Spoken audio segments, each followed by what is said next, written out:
Okay, just updated the merchandise settings on here. We lowered some prices, got them down a little bit more affordable. So go to maplemotors.com, hit merchandise, and it'll pull up all the new stuff that we just got in. There's 4 different designs.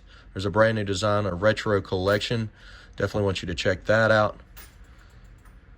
So if you want to pick up any Maple Motors gear, there it is. And also you can find it here once you go to our YouTube channel. Below any of the videos, you can hit show more in the description here, and it'll show everything from the gear, Instagram, to all of our social media links. Go ahead, check that out, and there's everything I use to make the videos. Thanks, guys.